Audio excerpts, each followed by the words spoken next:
What's going on, guys? Lon here from Android Authority, and the OPPO R7 has already proven to be a great premium mid-range flagship, but what does the Plus version bring to the table besides just a larger size? Well, let's find out with the OPPO R7 Plus.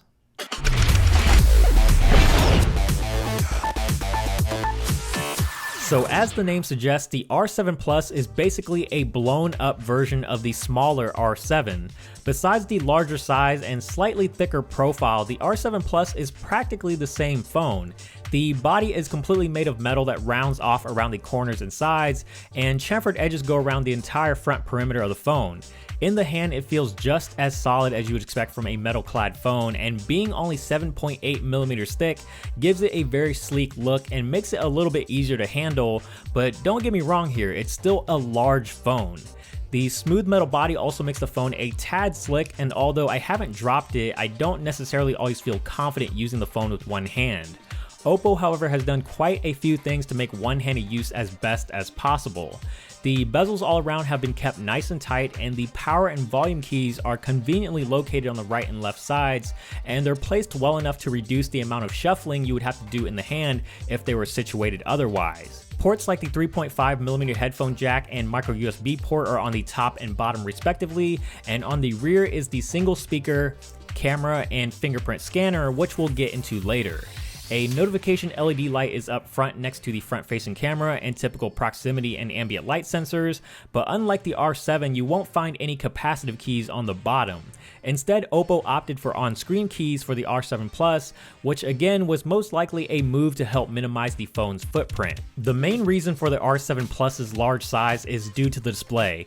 It's a 6-inch AMOLED screen made of 2.5D glass for that subtle curve along the edges, and features the same 1080p resolution as the regular R7, and it practically dominates the entire front of the phone with an almost edge-to-edge appearance.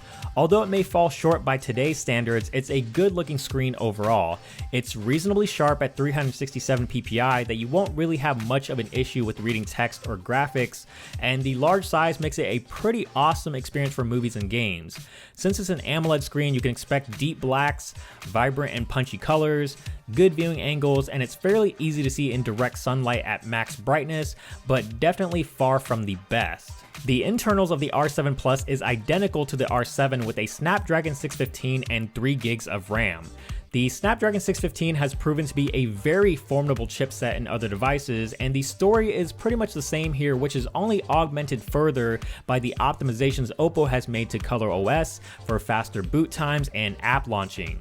In general everyday use, performance has been very responsive and snappy, and 3 gigs of RAM is more than plenty for a smooth multitasking experience. Even with the somewhat heavy ColorOS skin, I haven't noticed any hiccups with anything I wanted to do, including gaming, which has been a very pleasurable experience, and just in case you're wondering, no, it does not overheat. It gets warm after long periods of heavy use, but that's very normal behavior for any smartphone. The remaining hardware on the R7 Plus includes the typical stuff like Wi-Fi, Bluetooth 4.0, GPS, and LTE connectivity, but there's no NFC to take advantage of things like mobile payments, which may or may not be a deal breaker depending on how much you use NFC.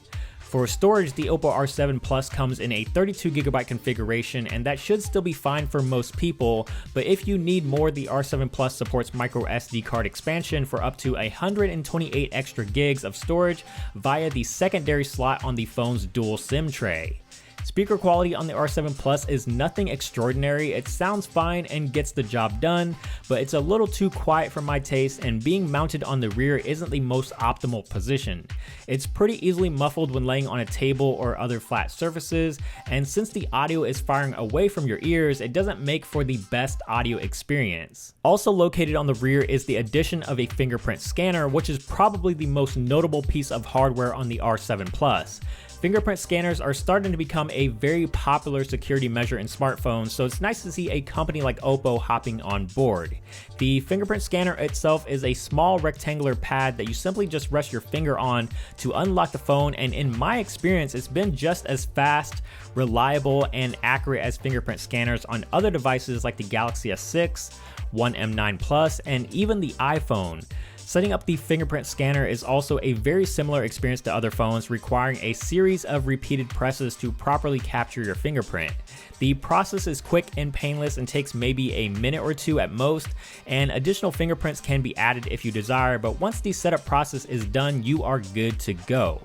Being mounted on the back isn't unusual by any means, but it definitely is different from the more recent implementations that we've seen. The rear placement makes sense as it's a natural resting point for your index finger, and personally I think it's much easier to reach for versus a front mounted one, but it isn't without its drawbacks. For starters, you can't unlock using your fingerprint if the phone's resting on its back, and secondly, using other fingerprints such as your thumb is completely possible but isn't necessarily comfortable. Those aren't deal breakers or anything, but just quirks to be aware of if you're used to phones with front-mounted fingerprint scanners. The battery in the R7 Plus is a very generous 4,100 mAh battery, and battery life has been extremely excellent. I can easily get through a full day, and the phone always has enough juice left over to get me through the better part of a second day before finally having to reconnect to a charger. Whether I'm playing a lot of games, catching up on YouTube, or just using the phone more casually, the R7 Plus always surpasses the 5-hour screen on time mark and sometimes gets pretty close to 6 hours. This phone is extremely hard to kill in a single day, and that's a good thing because that isn't something you can say about many modern day smartphones. When you finally do run out of battery or just need to quickly top off, the R7 Plus comes with OPPO's now tried and true VOOC rapid charging technology, a feature that has become a staple with OPPO devices, and it's an awesome feature to take advantage of on any OPPO device that supports it, but especially so on the R7 Plus due to its large battery. For the camera, the R7 Plus features a 13 megapixel camera with f2.2 aperture, laser autofocus, LED flash, and the front camera is an 8 megapixel shooter that's capable of taking some surprisingly great looking selfies if you're into that sort of thing, and should be more than good enough for other things like video chats. The camera UI is fairly simple, and switching between capturing photos and video can be done just by swiping on the viewfinder. Tapping on the icon in the upper right will reveal a bunch of shooting modes from Beautify, Ultra HD, Slow Shutter, Live Filters, GIFs, to the basic essentials like HDR and Panorama. If those aren't enough, you can download extra modes under the More Functions section that includes things like double exposure, super macro, and even one that allows for shooting in RAW format so you can post-process the images yourself. One feature that OPPO has been really touting with its camera is the use of an RGBW sensor, which adds a white pixel to the usual RGB setup, and this is supposed to allow for substantially better low light performance. OPPO is claiming 32% higher sensitivity to light and 78% in noise reduction. This is all just a bunch of marketing mumbo jumbo, and all that really matters is the end result, and the R7 Plus's camera definitely delivers in low light. Photos are well exposed without blowing out the highlights, and there's very little noise, and while photos do lose some sharpness in low light, there's still a surprisingly good amount of visible detail when zooming in. The only real issue in low light is the shutter speed tends to get a bit slow, making it difficult to always get a well-focused shot. In normal lighting conditions, the camera performs even better. There's plenty of detail and sharpness, colors are accurate and true to life, dynamic range is decent, and the camera experience is a lot faster in these conditions, making it a joy to use. HDR works well for the extra boost in dynamic range, but sometimes can be finicky with exposure, and some images tend to have a much warmer tone. Otherwise, the R7 Plus's camera is a very solid shooter and is probably one of the best that you'll find in the mid-range market. Software-wise, you're looking at Android 5.1.1 with OPPO's Color OS, and this is a pretty major difference from the regular R7 as of right now, which was launched with KitKat. Aesthetically, you won't really notice a difference anyways, as Color OS takes over pretty much anything and everything that you'd find in stock Lollipop. It's a very similar skin from other Chinese OEMs with an app drawerless launcher, but it's a very clean experience with nice looking icons, transparencies, and there's a good amount of color sprinkled into the elements of the OS, but it doesn't overdo it to the point where it feels intrusive. If you're familiar with Color OS, then you'll feel right at home with many of its features. There's a built-in theme engine that allows for customization of the OS if you don't like the default look or just want a change of scenery.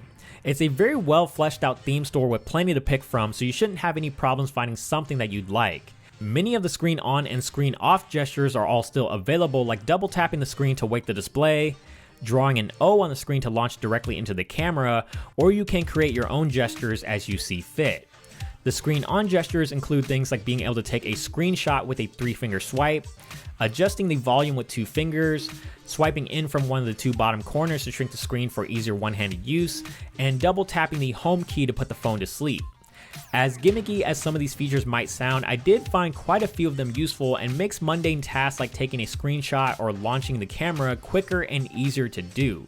The R7 Plus is expected to launch with a sub $500 price tag of around $480. Some may find it to be a little bit high in this day and age for a mid-range phone, especially when compared to a lot of the sub $300 mid-range flagships out there, but you have to keep in mind the sacrifices OEMs had to make to hit those price points. OPPO made very few sacrifices with the R7 Plus, which makes the price more justifiable. It's far from being a steal of a price like the OnePlus 2 or even the upcoming Moto X, but you certainly aren't going to feel ripped off should you decide to go with one. If you're looking for a smartphone with an all-metal build, a massive screen, and almost 2-day battery life, the R7 Plus will be an investment that you won't regret. As always guys, thank you so much for watching this video. If you did enjoy it, please give it a thumbs up down below. We definitely appreciate it. And also subscribe to the channel, which is also down below if you haven't already. And if you want to see more here from us at Android Authority, make sure to check out the links over here on the side. And also don't forget to check out the website as well for more in-depth coverage, androidauthority.com, because we are your source for all things Android.